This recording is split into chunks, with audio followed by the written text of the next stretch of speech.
Hæ, ég heiti Ívar. Ég er sjúkraþjálfari á osteopati og ég er eigandi stöðvarinnar Osteo Nordic sem er stærsta osteopatistöð í heimi.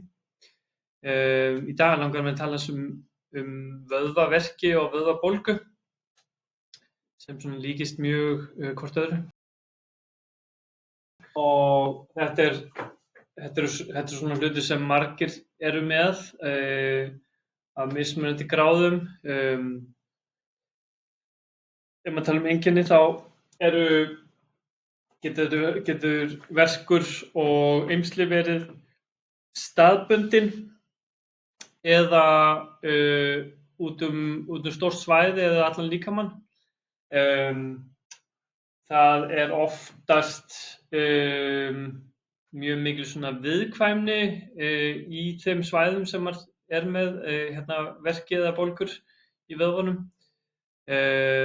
Það er mikið svona stífleiki í vöðvunum og vöðvunum er oftast svona veikleikalegir þegar maður er að nota þá. Og ef maður alltaf svona kíkja á ástæður þá er þetta oft svona byrjar eftir svona ofreynslu. En ofreynsla er hlutur þar sem að þú ert búinn að straina svona líkamann of lengi, þannig að stressa líkamann of lengi. Þannig að það hefur alltaf einhver hluti með tauga- og blóðkerfið þar sem að annaðhvort svona staðbundið eða á stóru svæði eða tauga- og blóðkerfið er ekki alveg að gera það sem þarf að gera. Við sem osteópatar við kíkjum svona á líkamann sem svona heild og kíkjum mjög mikið á nefnilega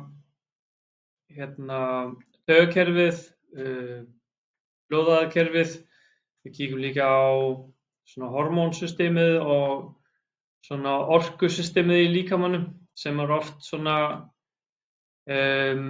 ástæðan fyrir ef að sé vöðvabólgur og verkir í öllum líkamanum.